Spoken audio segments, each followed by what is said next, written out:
Let's talk about the Take No Prisoners. I want to see a clip of that. We want to show some of the stuff you're talking about. Give us an example of how you come up with a piece, how it would be kicked around, developed, and finally make it to the air.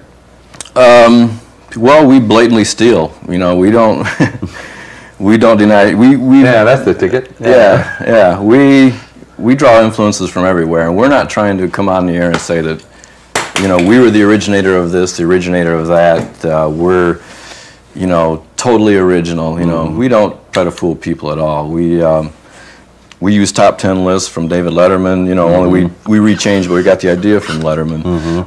We do satires on TV commercials. We've done things on satires on K-Tel Records. We've done satires on TV. Our latest venture, and it seems to be our most successful as far as comedy and audience response, we do a satire on Twin Peaks, and it gets pretty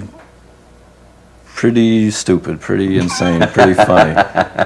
We borrow from, like I said, from Kovacs, the Three Stooges, and between Ben and I think what keeps us going, and I forgot to mention this as an influence, but I think this was around the late 70s, maybe the mid 70s, and I don't know how many people out there, or if you remember this guy, but he hosted a horror show on mostly Saturday nights, sometimes Friday nights, but the Ghoul. About the Ghoul, of course. Overday, you know, of course, the Ghoul is the epitome of late night horror shows. Yes, exactly. Now, you know, the Ghoul was, you know, the loosest operation, the loosest production that was ever on TV. There was Spike Jones things that came whistling out of the air, you know, soundtracks. There was weird hats that he wore. Remember the Cheese Whiz flying?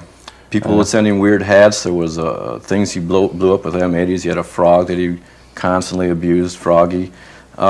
Yeah, Take No Prisoners is kind of an offshoot of that same kind of mentality of the Ghoul. The Ghoul was God, you know, and you know, and it's the same.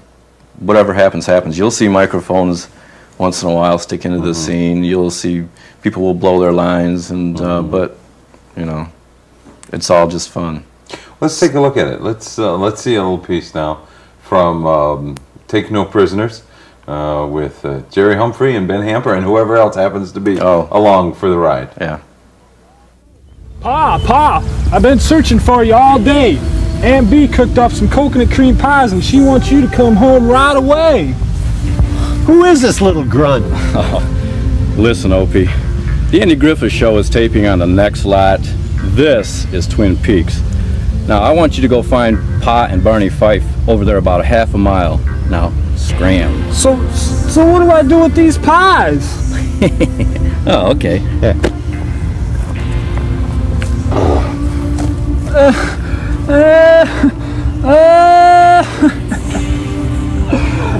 You ungrateful pigs!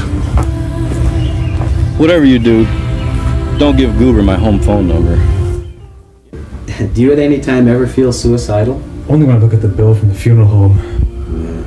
I see. Are you still suffering from any recurring nightmares? Yes, just one though. It's absolutely terrifying. I go into a convenience store to buy some cigarettes and beer, and the cashier's Pat Sajak. Well, I wake up screaming. Wow. Have you been able to resume a normal sex life? Positively. As you can see, my dear love and I have never been closer. I'm happy for you both. Does your dear have a little dough? Let me check.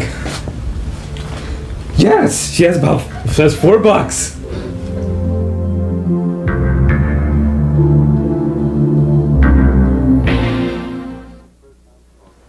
And that's a piece from Take No Prisoners, a program that airs here on Comcast Cable, Channel 17, 9 o'clock on Tuesday nights, if you want to see a little more of that.